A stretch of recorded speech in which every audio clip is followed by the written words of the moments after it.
Alors avant, j'étais un simple amateur de sport, je touchais un petit peu à tout, sans être bon partout en fait. J'étais un petit peu moyen. Jusqu'à un jour où je me suis amusé et je lui ai pris goût à courir un trail par chez moi. Un petit trail de 13 km simple, 1100 de dénivelé, rien d'extraordinaire, où j'ai fini avant-dernier. Et ça a été un déclic et même une claque à l'orgueil en fait. C'était mince, en fait je suis pas bon du tout, je me disais sportif, mais en fait absolument pas. Puisque j'ai fini avec un vétéran 4, une vétéran 4 pardon, donc j'étais très loin de ce que je pouvais faire. Et je me suis promis que l'année d'après, je revenais, mais pour essayer de faire vraiment mieux. Et je suis revenu, j'ai fait mieux, je suis revenu, et jusqu'à faire podium l'an dernier sur cette course-là, prendre ma revanche. Et en fait ça m'a aidé, c'est un peu mon orgueil qui m'a aidé à venir et à dire Thibaut, tu vas t'entraîner et devenir meilleur. Et oui, finir avant-dernier sur une course comme ceci, c'est vraiment dur en fait. Dans la tête, et là, ça m'a mis un petit déclic. Je me suis dit peut-être que tu as quelque chose à jouer, peut-être que tu as quelque chose à aller faire ou à te prouver. Et c'était plutôt à me prouver d'ailleurs, effectivement. Vendredi, j'avais prévu de faire l'ultra parce que je veux vraiment faire des championnats du monde de 24 heures. Et j'ai un programme assez chargé au niveau des courses, donc pour trouver une ultra à positionner dans mon calendrier de course, c'était celle-ci. Donc même si le lendemain il y avait une course importante, c'était la Beast et c'était c'est sûr un peu plus valorisante, je voulais vraiment courir l'ultra pour me qualifier parce qu'après j'avais pas d'autre moyen de me qualifier. Dans Morzine, déjà, moi, ça fait partie des destinations montagne de Spartan Race. Donc déjà, j'affectionne toutes les destinations montagne Spartan Race. Un petit peu plus celle de Morzine, effectivement, vu que pour moi, c'est la plus proche. Il me faut un peu moins de 20 minutes pour venir ici. Donc certes, c'est peut-être pas mes terrains d'entraînement. J'aime quand ça va un petit peu plus haut et que c'est un petit peu plus technique. Mais c'est toujours mythique, en fait, surtout en montagne. Encore mieux que ce soit Morzine. Elle a quand même un mythe, cette course. Elle a vraiment créé quelque chose de supplémentaire. C'est la 4e édition. Elle a créé vraiment un mythe en Europe. C'est vraiment quelle était la Spartan la plus dure. Et on entend souvent Morzine revenir un bon nombre de fois, un petit peu en dehors. Mais Morzine est vraiment été monstrueuse de ses premières années à cause d'une météo très capricieuse qui a rendu une grande course de vikings. C'était extraordinaire.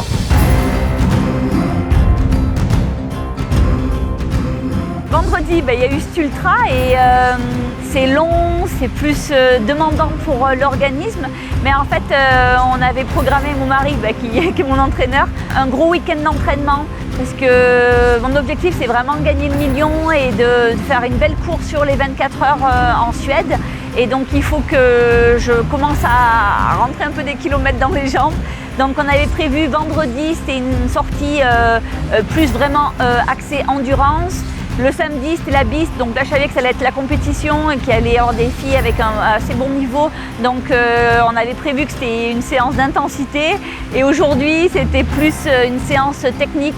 On était moins focalisé sur la vitesse, mais plus essayer des nouvelles techniques sur les obstacles, les trucs comme ça. Après, moi j'ai un passé de sportif de haut niveau, mais sur des raids multisports. Donc pendant 10 ans, je faisais des courses qui duraient entre 5 et 7 jours en non-stop, donc nuit et jour.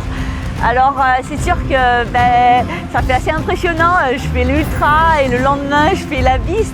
Moi dans mon sport, en fait on n'avait pas le choix, c'était tout le monde pareil, tout le monde courait tous les jours, nuit et jour. Donc finalement j'étais assez chanceuse parce que j'ai pu dormir entre l'ultra et la Beast. Enfin, gagner une sprint c'est 30 minutes, ouais c'était sympa. Gagner une ultra c'était 7h18, c'est une saveur et en plus de ça dans l'élément Spartan, du coup les Spartan Racers connaissent une ultra, savent la difficulté que ça résonne. Du coup il y a pas mal de monde en fait et c'est puissant. Les gens ils sont vraiment impressionnés par la performance. Plus qu'une sprint où tu as gagné en 30 minutes parce que l'ami derrière toi il avait repisé au javelot. C'est différent. C'est pas les mêmes courses, c'est vraiment. C'est presque de sport.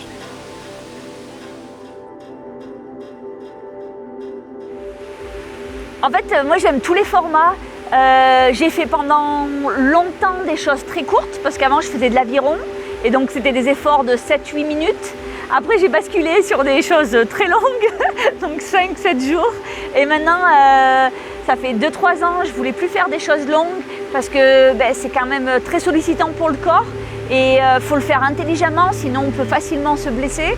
Mais en changeant notre alimentation, notre façon de vivre, maintenant j'ai appris à faire du long sans m'abîmer en fait, parce que c'est sûr que ça peut faire peur. Si on le fait mal, on peut se faire mal et on peut se blesser et c'est assez impressionnant. Mais si on le fait intelligemment, ça fait plus comme une grande balade. On passe une superbe journée en montagne et finalement les entraînements ils sont assez joueurs parce que on peut le faire avec sa famille, ses enfants. On peut partir en randonnée et donc l'entraînement il est plus agréable que des entraînements pour des courses qui sont rapides. Là c'est des séances. Et c'est sûr que ça va prendre moins de temps, mais c'est un entraînement qui est plus sollicitant qu'un entraînement pour du long, parce que faire des super randos avec un sac à dos, aller dormir en refuge, ça c'est génial en fait.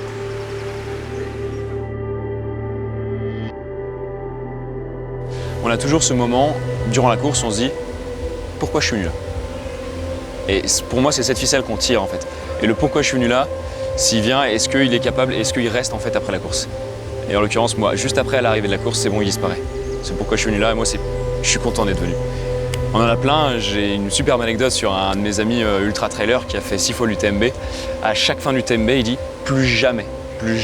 Pendant un mois, on l'entend dire plus jamais, je ne reviendrai faire ça, c'est horrible, ça sert à rien, c'est nul, c'est dur. Et chaque année, il retourne. Donc sa ficelle, elle remonte, voilà, il tire dessus, certes, c'est un mal pour un bien, mais prolongé. Déjà, heureusement qu'on est en compétition, heureusement qu'il y a un enjeu, heureusement qu'il y a un classement, heureusement qu'il y a toute une ambiance autour de ça. Parce que clairement, je pense que le mental, du coup, qui joue un gros facteur sur ce genre de distance, joue un gros rôle. En l'occurrence, c'est vrai, quand j'ai eu un bon coup de chaud au kilomètre 37 et quand je vois le Suédois me revenir dessus, c'est un gros moment de doute. C'est mince, Thibaut, t'es venu pour gagner et tu vas pas gagner. Est-ce que tu veux la deuxième place? Non. Non, tu veux pas la deuxième place. Alors, peut-être falloir y aller. Oui, alors j'y vais. C'est une discussion avec soi-même. Là, on est plusieurs dans nos têtes, de toute façon. Et voilà, il y a un petit débat. Il faut imaginer une petite table ronde, on discute tous ensemble et on se dit, bon, qu'est-ce qu'on fait demain? Et voilà. C'est un peu comme ça que moi, je réfléchis et que comme ça que ça fonctionne. La douleur, on essaie de se dire, c'est pas grave si toi, t'as mal, l'autre aussi. Mais est-ce que tu vas mieux la supporter?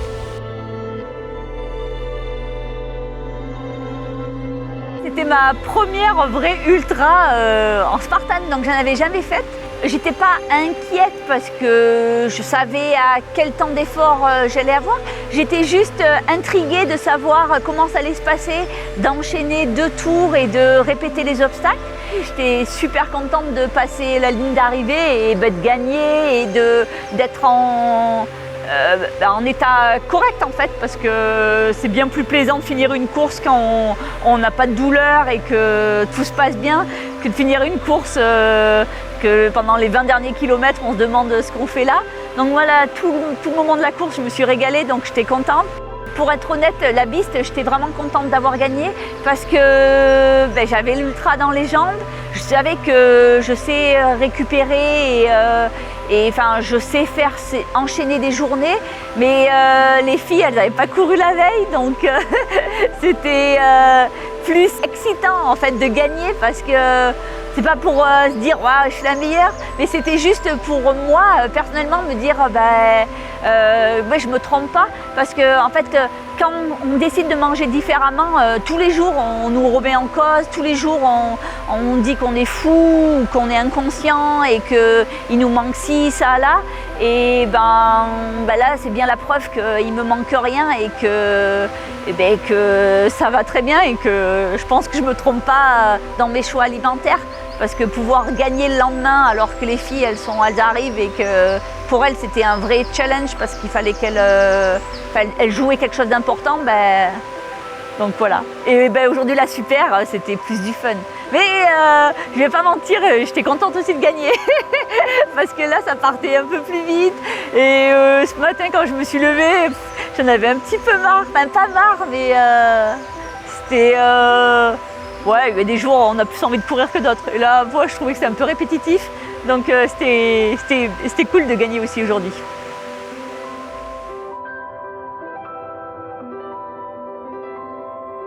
On on mange des fruits et beaucoup de jus de légumes et, et on boit de l'eau de mer pour se reminéraliser. Et donc, en général, après une grosse échéance, je fais un mini-jeûne où je fais beaucoup de jus pour reposer en fait le système digestif et juste me reminéraliser et recharger mes cellules. Et donc, la veille de l'ultra, là, j'ai mangé, je crois, 4 melons, un truc comme ça. Parce que c'était ce qui m'attirait et donc c'est sûr que je suis bien loin du repas conventionnel du sportif, d'une grosse pasta party ou quoi. Donc non, la journée c'était des jus et le soir du melon. Et donc voilà. Et le matin, j'essaye de me souvenir. Non, j'ai pas déjeuné, parce que je suis habituée à pas déjeuner aussi. Donc je prends le départ et après, en course, je mange. Là, il y avait des oranges fraîches, donc j'ai mangé beaucoup d'oranges. Et je m'étais mis à mon ravitaillement du milieu, je m'étais mis des pêches. Donc j'ai mangé des pêches et voilà.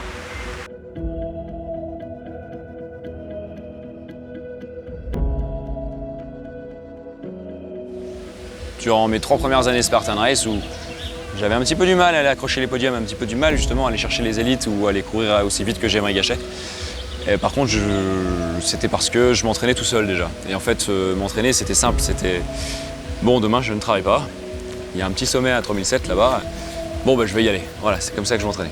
Il n'y avait pas de logique de préparation, il n'y avait pas de spécifique. C'était juste ce sommet a l'air super. Alors du coup, j'enchaînais tout ce que j'avais à enchaîner.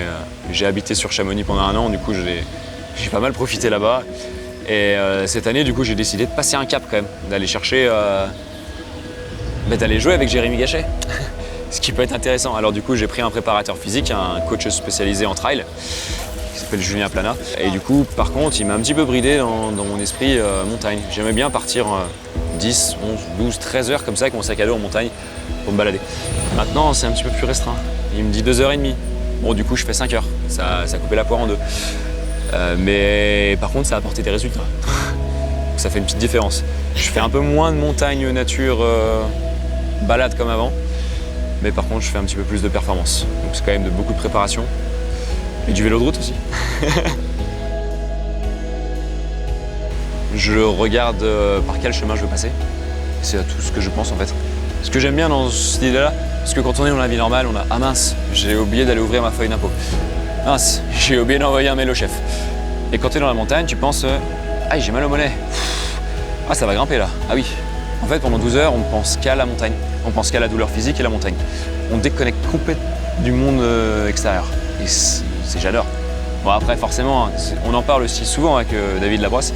Nos week-ends Spartan, c'est une déconnexion. On se met dans le monde irréel pour nous. On est ailleurs. Et quand on rentre de notre week-end Spartan, on se dit bon t'as remis les pieds dans le plat. Ah ouais, les 2 pieds dans le monde réel. Ça fait mal. Ouais, mais bon on y est. Hein. Et nos week-ends Spartan, c'est un peu ça. C'est hop, on déconnecte. Et là, on n'est pas en... Je sais pas, c'est différent. On est sur une planète à chaque fois quand on fait un petit week-end Spartan. C'est une communauté extraordinaire ici, c'est différent.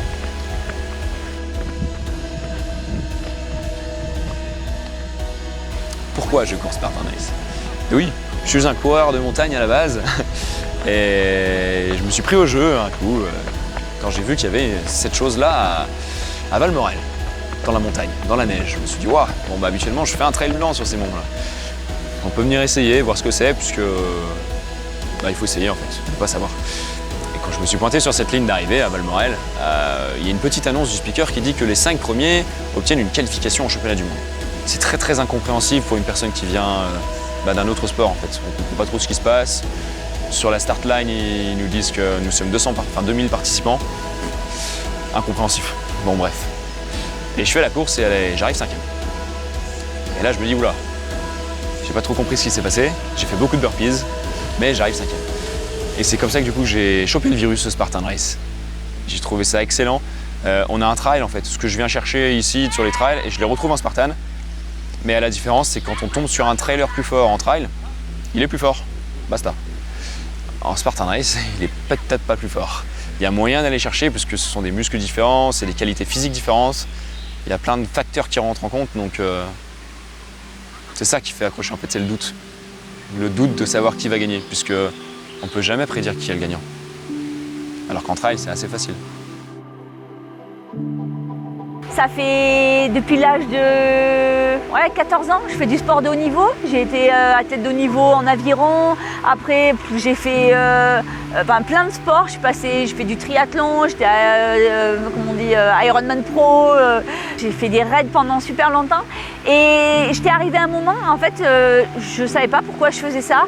Alors, il y en a, ils pensaient que c'était parce que j'aimais gagner ou quoi, mais c'était pas forcément ça, parce que je gagnais ou que je gagnais pas, on est toujours content de gagner, mais je sentais que c'était pas ça. Et depuis, je pense 2 ans, je sais exactement pourquoi je suis là et pourquoi à 40 ans je fais toujours du sport. Et en fait, c'est pas pour me prouver quelque chose à moi-même, parce que j'ai gagné des événements qui m'ont amplement satisfaite, et j'ai fait plein de choses je suis satisfaite en fait dans mes performances et dans ce que j'ai fait. Mais maintenant, je sais que je peux amener du monde en fait à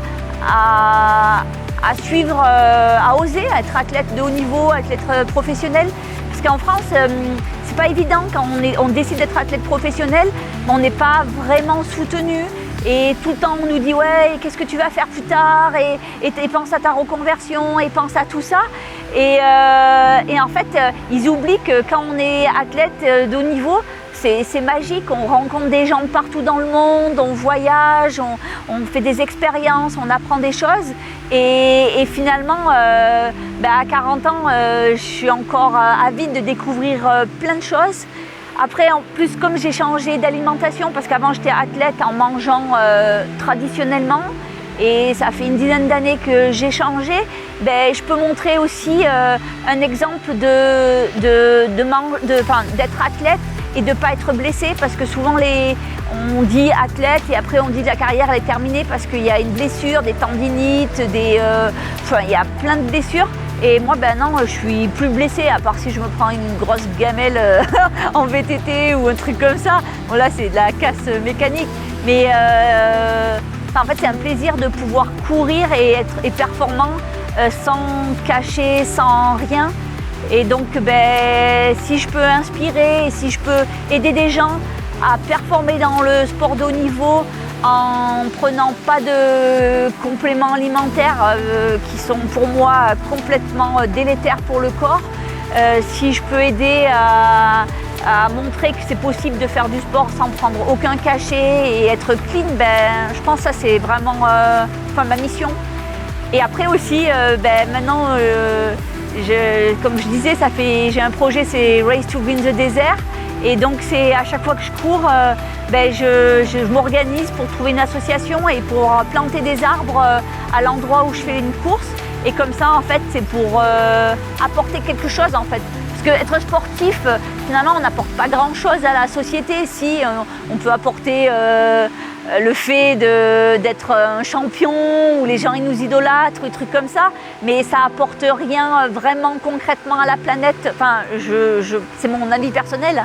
Mais là, si je peux motiver des gens qui viennent faire du sport, qui se déplacent et qu'après ils peuvent réfléchir différemment sur l'impact qu'on a, et que tous ensemble on fait des choses belles pour la planète, je pense que j'ai réussi le fait de continuer le sport, et je vais continuer à faire du sport encore pendant quelques années.